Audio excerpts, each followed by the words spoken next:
Salam sejahtera, saya Zafni Philip untuk Upclose bernama Web TV. Bersama kita hari ini Encik Khairil Said, penyelidik aromaterapi. Dan Encik Khairil, mungkin Encik Khairil boleh kongsikan tentang latar belakang Encik Khairil dan profession serta pengalaman Encik Khairil dalam penyelidikan aromaterapi ini. Okey, terima kasih Zati. Nama penuh saya Muhammad Khairil Said daripada Syarikat Dr. Bioesen. Saya merupakan latar belakang saya adalah kemis, yang mana saya mempunyai master dalam bidang marine chemistry, iaitu pada tahun 2003 lah. So sekarang ini sebelum ni saya pernah bekerja di Institut Bioteknologi Melaka sebagai pegawai penyelidik dalam bidang kimia hasil semula jadi, yang mana penyelidikan itu adalah melibatkan pengekstrakan minyak pati dan juga pengekstrakan ekstrak botanikal. Okey, so saya bekerja di sana lebih kurang dalam 3 tahun, bermula tahun 2004 hingga penghujung 2006. Selepas itu saya berhijrah menjadi seorang usahawan ataupun dipanggil technopreneur. So sekarang ini daripada tahun 2007 sehingga sekarang dah sudah lebih kurang dalam 9 tahun dalam bidang pengeluaran minyak pati, produk aromaterapi dan produk ekstrak botanikal.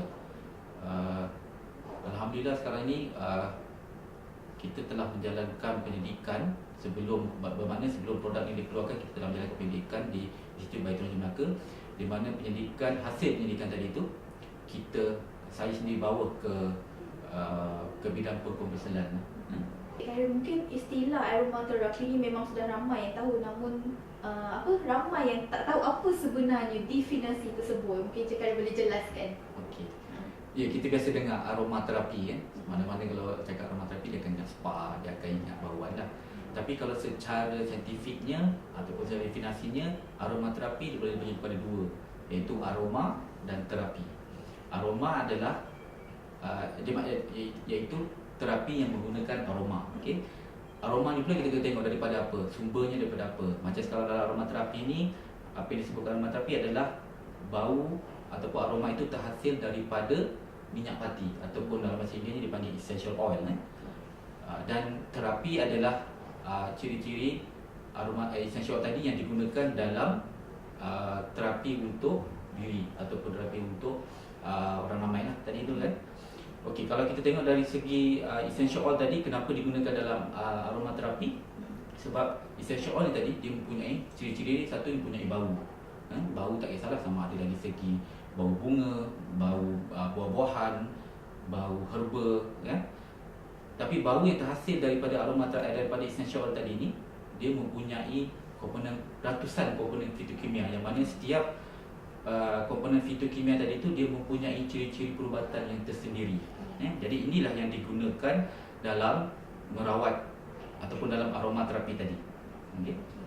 Okey, mungkin apa sebenarnya fungsi aromaterapi ni dalam kehidupan kita seharian?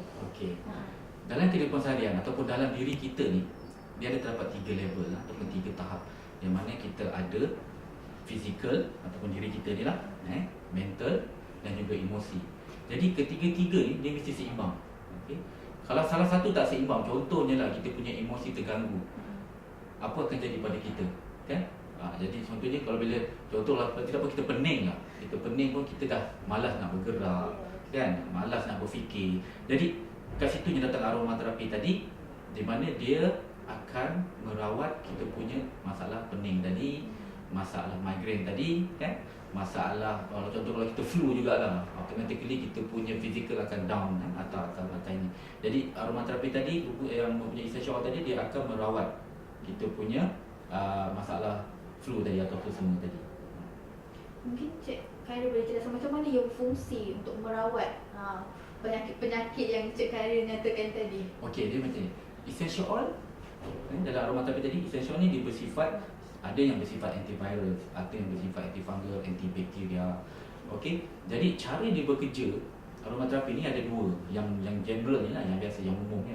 Satu lagi segi bau, yang kedua dari segi penggunaan topikal atau penggunaan pada kulit. Yang saya cakap bau tadi adalah apabila kita bau aromaterapi tadi, bau tadi akan ditafsirkan oleh kita punya bahagian otak yang dipanggil hypothalamus. Hypothalamus tadi ni berfungsi untuk merembeskan enzim-enzim yang sepatutnya ataupun yang pada masa contohnya pada masa kita pening, kita memerlukan satu enzim yang untuk mengatasi masalah pening tadi, kan? Jadi bila kita bau tadi, automatically hypothalamus tadi dia terus akan mengarahkan enzim yang sepatutnya untuk dirembeskan, kan? Jadi kita akan rasa macam akan lebih tenang, atau apa, akan lebih macamnya akan lebih, kita akan relax lah, Dan lagi segi topikal pula, essential oil tadi saya cakap tadi, dia ada punya cita antiviral, antifungal, bersifat antioksidan yang tinggi, dia kaya dengan oksigen, kan. Jadi apabila kita massage, kita urut lah, contoh kita urut. Jadi disebabkan molekul essential oil tadi ni sangat halus, so dia mudah meresap ke dalam salur darah kita. So ketika dalam salur darah, dia akan membunuh segala bakteria atau fungus yang ataupun virus yang ada dalam darah kita. Mungkin Cik Khairil boleh terangkan bagaimana minyak essential oil ni digunakan untuk merawat penyakit-penyakit seperti yang dinyatakan tadi. Okey. Selain daripada gen-gen baik yang masuk melalui pembuluhan darah macam tu. Okey. Macam ni, kita selalunya macam kita di pihak bahagian penyelidikan ni, selalu kita kaji masalah yang dihadapi oleh masyarakat umum lah. Okey, bila kita study tu, kita tengok apa penyakit yang dia ada. Paling mudah sekali adalah sakit belakang. Kita terlapor sangat driving, sakit belakang.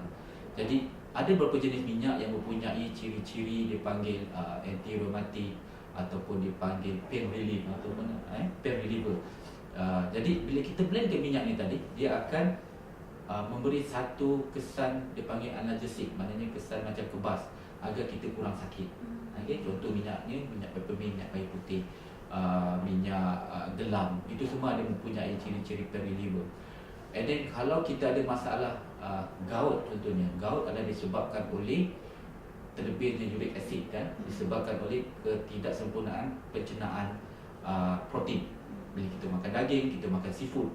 Jadi ada essential oil, kombinasi essential oil yang boleh membantu sistem badan kita mempercepat atau menyempurnakan pencernaan uric acid tadi. Jadi ianya tidaklah berkumpul saja di kaki kita ataupun di sendi-sendi. And then ada juga masalah tidur. Tidur adalah disebabkan oleh kita kurangnya hormon dipanggil melatonin. Kita semakin berusia semakin kurang. Jadi bila kita nak tidur, kita perlukan melatonin yang tinggi. So body system kita ni satu ketika bila kita dah tua, nanti kita dia tak akan keluarkan melatonin yang tinggi. Jadi essential oil tadi ni, minyak pati tadi, bila kombinasi yang betul yang tepat, dia akan merangsang pengeluaran hormon melatonin tadi. Jadi bila melatonin tinggi, kita akan mudah tidur. Mungkin cikgu boleh ceritakan bagaimana aromaterapi ni selamat digunakan ataupun tidak. Okey. Macam saya cakap tadi awal, kita bila aromaterapi kita guna minyak pati. Minyak pati adalah semula daripada semula jadi. Macam saya terangkan tadi, dia hasil daripada bunga, daripada buah-buahan, daripada herba. Jadi inilah hasil-hasil semula jadi. Umpama kita makan lah. Jadi kita makan herba ni, makan buah-buahan ni, okey, alhamdulillah. Kita tak gunakan bahan-bahan kimia yang dicipta khas untuk penyakit-penyakit tertentu. Jadi kalau dalam aromaterapi, bila kita guna essential oil, sudah pastinya ia adalah suatu parti daripada sumber semula jadi. Melainkan kalau kita salah menggunakan ataupun sebab dalam aromaterapi, dalam essential oil ni dia ada dia punya guide untuk guna. Kalau nak massage, berapa persen essential oil yang kita guna. Kalau nak hidu, kita nak hidu macam mana. Kalau nak gunakan di kulit, adakah boleh guna essential oil? Pure essential oil tak boleh. Kemungkinan dia akan berlaku rengsa ataupun inflammation, kan. Jadi kita guna dalam kadar yang ditetapkan oleh practitioner lah selalunya. Okey, Cik Khairil, dulu masyarakat Melayu dikaitkan dengan mandi bunga. Mungkin secara tidak langsung perkara tersebut mungkin ada kaitan dengan aromaterapi. Jadi apa pendapat Encik Khairil? Okey, berkenaan dengan mandi bunga ni, selalunya masyarakat kita lah, selalu masyarakat Melayu selalunya dia terkenal dengan mandi bunga ni. Ada masalah sikit, jodoh ke, masalah orang kata macam nak buang something yang tak betul pun, mandi bunga. Tapi saya tak nak komen yang itulah, sebab itu lebih akan pada lebih agama, ada lebih ini kan tradisional. Saya lebih suka komen dari segi saintifik. Okey, kalau kita tengok mandi bunga, selalunya orang kata perlukan 7 bunga, perlukan 9 bunga, 11 bunga, tak kisah, janji bunga. Untuk naikkan seri. Naikkan seri, okey. Kalau kita kaji, kalaupun macam kita punya pengalaman, dalam setiap bunga yang digunakan, bunga merlot, bunga ros, bunga apa lagi, bunga mawar ke apa, semuanya ada mempunyai essential oil. Okay? Dan bila dimandi pula dia menggunakan air yang suam. Jadi bila bunga tu tadi, bila kena air suam tu, dia akan hasilkan minyak pati. Okay? Bila dah hasil minyak pati, macam saya cakap tadi, minyak pati bila kita dah mandi, kita berendam, dia akan kontak dengan kita punya kulit, dia akan kontak dengan kita punya hidung, bau kan. Jadi orang yang mandi bunga ni selalu kita kena tengok apa masalah dia. Masalah dia ada melibatkan kehidupan sebenarnya. Okey, lifestyle, cara hidup ni lah. Ada katanya dia monyok, ada masanya dia agak pressure, ada masa dia ceria. Tapi bila tak seronok ataupun dia moody ke ataupun ni, jadi itu sebenarnya ada disebabkan oleh terdapat, bagi saya bila kita kaji tu berkaitan dengan kehidupan kita yang bila contohnya kita ni selalu terdedah dengan pencemaran. Pencemaran bukan dari segi bahan kimia saja. Aircon yang kita duduk ni pun dia ada keluarkan ion positif yang banyak. Benda-benda yang panas yang bila kita di luar, kita jalan kereta kena heat something, dia akan keluarkan radiation. Jadi ini bila kita ion positif ni bila dah terlalu banyak dalam badan, dia akan menyebabkan ketidakseimbangan. Okey. So ni kalau nak tengok orang tu banyak ion positif dalam badan dia, dia tengok dia akan mudah letih, mudah mengantuk, cepat sakit. Sakit ini terlalu banyak. Jadi kita perlu balancekan ion positif tadi ni. Itu sebab kita kena, kalau kita guna minyak pati atau aromaterapi, tapi bila mandi bunga ni, dia salah satu cara untuk menambah essential oil dalam badan tadi. Sebab essential oil ni dia bukan bersifat negatif, tapi dia boleh bertindak balas dengan ion positif tadi, bermakna untuk menghapuskan ion positif tadi. Maknanya dia akan mengurangkan ion positif dalam badan kita tadi kan. So bila ion positif kurang dalam badan, so kuranglah penyakitnya, kuranglah kita punya dipanggil masalah-masalah yang disebabkan oleh sistem imun. Jadi sel kita setiap hari ni dia bergetar. Dia ni dalam kita punya kehidupan sihat lah contoh kan. Tapi bila kita sakit dia akan turun getaran-getaran. So bila getaran ni kurang, dia punya aktiviti sel ni pun akan kurang. Jadi at the same time, bila dah kurang, energi kita dalaman pun kurang. And then immune system automatically akan berkurang. Itu yang datangnya penyakit-penyakit ni. Jadi bila mandi bunga, contoh bunga ros atau bunga apa, dia mempunyai getaran yang paling tinggi 320 MHz. Jadi dia boleh mengimbangi balik sistem sel kita tadi ni. Bila kita dah mandi bunga tadi, so ion positif dah kurang. So alhamdulillah, nanti kita akan tengok perubahan dia. Perubahan tak boleh, macam saya cakap tadi, dia tak boleh 100% on the spot terus baik, tak. Dia akan ambil masa. Tapi pasti. Tapi yang pasti stress level tu semakin berkurang. Makin berkurang. Okay. Jadi kita burung tu, kita takkan dalam ada, orang kata kita takkan waras lah. Pemikiran kita pun tak boleh nak fikir dengan waras, kan? Macam kata lah, kalau banyak hutang, kalau you stress, tak boleh fikir dengan je lah macam nak selesaikan. Tapi bila you guna aromaterapi, mandi bunga, kan? Dia akan memberikan satu tahap ketenangan yang menyebabkan body you bila tidur cukup semua berfikir dengan waras. Jadi tahulah cara menyelesaikan ni kan. Memandangkan hasil daripada penjelasan Cik Khairil tadi mungkin boleh kaitkan dengan permintaan essential oil ataupun aromaterapi ni dekat Malaysia sekarang macam mana? Sekarang ni kalau kita tengok kan kat Malaysia ni, dengan kehidupan kita sekarang ni yang begitu cepat, pantas, you sentiasa bergerak. Jadi selalunya ia akan terdedah dengan bahan-bahan kimia, terdedah dengan saya cakap tadi lah, ion positif apa semua. Even dalam aircon, dalam depan komputer pun kita akan rasa kita akan diterima ion positif yang banyak.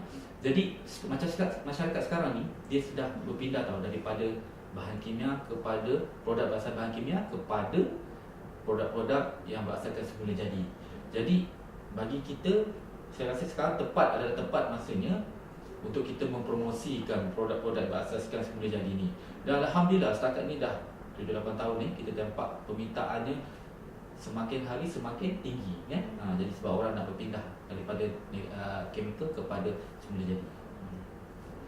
Mungkin dari segi masa depan aromaterapi ni bagaimana? Prospek ni selalu dalam masa akan datang, 5, 6, 7 tahun akan datang. Kalau sekarang ni zaman moden, kalau saya boleh kaitkan yang dulu dengan sekarang tak. Kalau dulu orang sanggup guna minyak kelapa atau apa kan. Kalau kita tengok tradisional lah Jadi ada bau, tapi dia tak tahu pun masuk aromaterapi tu, tapi dia gunakan bau. Kalau tengok sejarah dulu, orang Arab kan, orang India paling banyak Ayurvedanya pula gunakan bau-bauan tadi.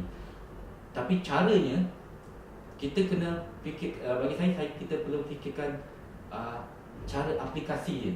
Kalau sekarang ni kalau pergi dekat pasar raya ke apa, sekarang ni dah ada satu set macam diffuser yang keluar asap banyak tu kan. Itu salah satu cara baru menggunakan salah satu teknik menggunakan aromaterapi. Jadi saya fikirkan kemudian nanti apabila masa bergerak, so kemungkinan akan ada cara-cara aplikasi yang baru, yang lebih canggih, yang lebih moden, yang mana aromaterapi tadi dia akan bergerak mengikut kita ke mana kita pergi kan. Macam sekarang kalau nak aromaterapi kita pasang benda, kita pasang aplikasi diffuser. Kemungkinan lepas ni akan ada air freshener yang dalam kereta tapi guna aromaterapi. Itu yang saya cakap. InsyaAllah dia akan, kita ni manusia ni selalu dia akan ambil peluang dalam mengatasi cabaran-cabaran tadi ni kan. InsyaAllah dia akan semakin gerak semakin tinggi. Okay. Apa motivasi dan inspirasi di sebalik pendidikan aromaterapi? Okey. Ini nak dah ke belakang balik ni kan. Bila kita cerita tu starting ataupun permulaannya bila saya bekerja sebagai peguam penyelidik, tak fikir pun untuk buat bisnes. Tapi apabila kita tengok potensi, bila kita research tumbuhan ni boleh sembuhkan sakit ni, boleh sembuhkan sakit ni, minyak ni boleh untuk ni. Jadi daripada situ dia masa saya kata penyelidikan ni perlu, bagi saya masa ketika tu perlu dikongsi, perlu diberikan kepada masyarakat umum. Jadi bila kita buat bisnes tu, bagi saya bisnes ni, perniagaan ni bukan semata-mata untuk duit, tapi nak membantu masyarakat ni lah. Jadi itu yang motivate saya kan, untuk mempertengahkan kita punya aromaterapi tadi. Dan kita tak nak pun sebab kita bagi saya kita kena compete dengan yang luar. Contoh kalau dulu orang kata nak spa saja, nak yang terbaik pergi Indonesia, pergi Bali. Tapi sekarang kita nak ada kita punya Malaysian punya aromaterapi. Okay. And then bila kita tengok kaedah terapi yang digunakan sekarang ni, dia boleh suit dengan kita punya kehidupan seharian, macam saya cakap tadi lah. And then usaha kita ni pula sekarang saya nampak dah dipandang tinggi oleh beberapa agensi di Malaysia ni. Contohnya macam saya sendiri terlibat diri dengan Biotech Corp, Malaysia Biotechnology Corporation. Kita ada SME Corp, kita ada MARA. Even masa permulaan saya buat bisnes ni pun MARA yang bagi pinjaman. Lepas tu kita ada Matrade yang menggalakkan kita untuk ekspor. Jadi ini semua yang beri motivasi kepada saya lah untuk lebih motivate. Dan kita punya rakan-rakan pengedar pun alhamdulillah sekarang ni support atau sokongan daripada mereka untuk memperketengahkan kita punya produk aromaterapi ni sekarang ni sangat menggalakkan, boleh kata cemerlang lah sekarang. Jadi agensi tersebut yang banyak memberi bantuan ke bagaimana daripada permulaan Encik Khairi terlibat dalam penyelidikan? Macam saya cakap tadi kan, bila saya starting kita buka bisnes, saya pinjam dengan Mara bagi pinjaman itu semua untuk buka kilang. Bila dah buka kilang, kita perlukan lagi dana. Jadi kebetulan pula kita di bawah Bionexus. Company kita ni di bawah Bionexus, ada syarikat bioteknologi di Malaysia. Jadi diberinya bantuan kewangan untuk kita. Satunya dari segi persijilan, mempertingkatkan persijilan. Sebab kalau nak keluar negara kena ada JMP, ISO-nya, halalnya. Jadi kat situ saya nampak itu yang support daripada Biotech Corp tu sangat menggalakkan. And then Matrade pula, Matrade pun beri kita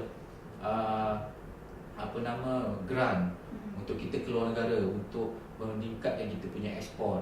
SME Corp dia baginya matching grant untuk kita beli mesin, dia bagi kita 50%, dia reimburse 50%. Jadi kat situ semua saya rasa sangat-sangat membantu dalam perkembangan sekarang ni.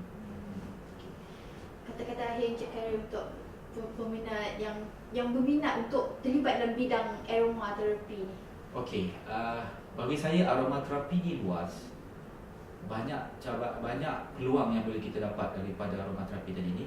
Satunya daripada, kalau kita tengok dari segi the whole supply chain ataupun dia punya rantaian nilai dia tadi tu, daripada pembekal bahan mentah kita proses kepada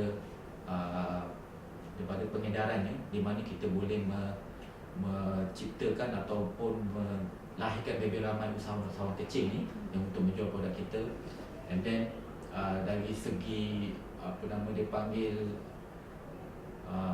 kedai ataupun kita macam sekarang kita dah buka satu shop kan, maknanya kita kalau boleh kita nak standing dengan produk luar negara, jadi kita kena buka shop, kita buka kedai untuk nampakkan yang kita standing dengan mereka. Jadi kalau orang luar datang pun bila tanya pasal produk aromaterapi di Malaysia ni, kita ada pengeluarnya, kita ada tempatnya, nak beli kat mana, kita ada produk yang banyak. Ya, macam sekarang ni kita ada banyak sangat produk aromaterapi yang boleh melengkapi kehidupan seharian kita. Baiklah, sekian sahaja untuk kali ini. Terima kasih Encik Khairil kerana sudi meluangkan masa bersama kita. Sekali lagi, saya Zafri Philip untuk Uploss bernama Web TV.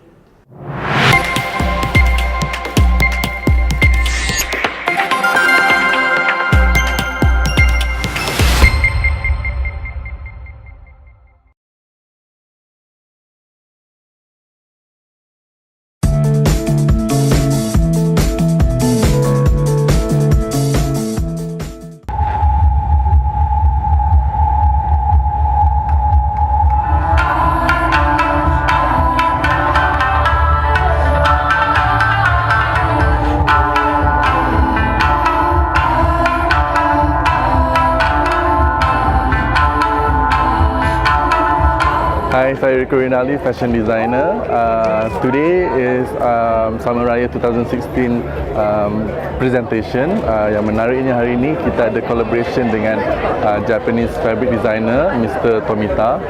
So koleksi kali ini Rico menampilkan dua koleksi yang berbeza. Satu adalah ready to wear dan satu adalah koleksi bespoke. Di mana koleksi kali ini memperagakan percampuran budaya Jepun dan Melayu, di mana koleksi ini menggunakan fabric tradisional kimono dan juga siluet baju kurung Malaysia.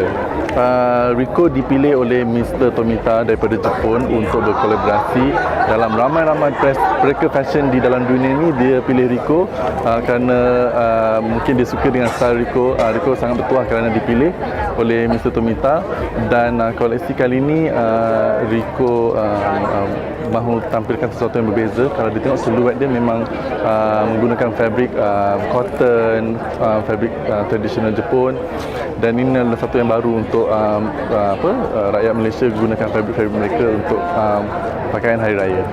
Setiap kali pertunjukan fashion Rico sentiasa merayakan sesuatu yang berbeza. Kali ini Rico campurkan budaya geisha. Kalau kita tengok dalam filem-filem geisha, mereka ada pertempuran. So Rico gunakan elemen tu untuk selitkan sebagai seni di dalam persembahan Rico hari ini.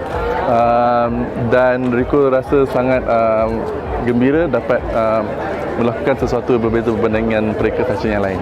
Sebab dia ada dua collection, ready to wear dan juga couture. Untuk ready to wear memang medium class to low, and yang bespoke collection is for medium to high. So koleksi kali ini memang first time Rico buat koleksi yang eksklusif. Sebelum ni Rico hanya buat koleksi yang ready made saja. Hai, saya Rico Rinaldi, Perekat Fashion Malaysia. Jangan lupa dapatkan koleksi Summer Raya Rico Rinaldi buat tahun yang kelima, tahun 2016. Boleh didapatkan eksklusif di Fizikon Malaysia, dan untuk koleksi bespoke boleh ditempah di butik Rico Rinaldi. Boleh follow Rico di Rico Rinaldi Instagram atau Facebook Rico Rinaldi Kuala Lumpur. Terima kasih.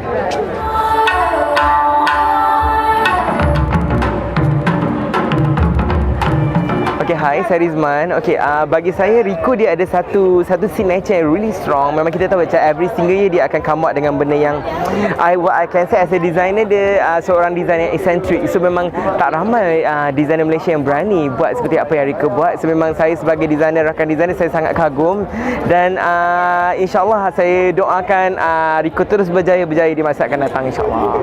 Hi, saya Amir Kadir. I just came back from Kuwait. I was invited by this Rico to see shows, and I was thinking dia punya show tu is tremendous. I mean something like different, and pada pendapat saya satu pembaharuan untuk dunia fashion di Malaysia, and pada saya juga saya rasa ada potensi dia untuk bergerak jauh ke taraf antarabangsa lah. kalau dia pandai membuat segi marketing dia, I think he can go far. Actually dia bawa as ni ciri-ciri for me macam from Japan, Jepun, negara Jepun ya. Dia adaptasikan untuk jadikan baju pada baju Malaysia punya konsep. Saya rasa satu benda pembaruan untuk fashion di tanah air. Saya nak ucapkan tahniah kepada show dan saya harap dia akan Ronaldo akan berjaya di peringkat lebih tinggi, iaitu peringkat antarabangsa, especially kalau dia boleh pergi jauh. I rasa dia berpotensi begitu. So to Rico, good luck to you and hope to see you in the international level, insyaAllah. Yeah. Okay, first of all, I'd like to really congratulations to Rico Rinaldi. Dia punya design semua melengkup, and then the show was perfect, you know, and I enjoyed it. Oh my god, I love everything. Semua saya suka, and I think Rico Rinaldi dia sesuai dengan something like this, the one I'm wearing. Cantik ya? So yeah. I wish you all the best and doakan lagi banyak-banyak macam ni, because this is my favorite piece. Hai, saya Zahida Rafiq. Saya dekat show Rico Rinaldi. Oh my god, the show was amazing, something different and I love it. Good job Rico. Rico actually one of my favorite designer juga. I pun baru kenal dia. I know dia pergi Japan untuk dapatkan ilham and all that. Apa yang dia buat di balik ni, what he showed just now, it was berbaloi, amazing. I suka. Banyak collection yang I suka, I akan call dia tak lama lagi ni.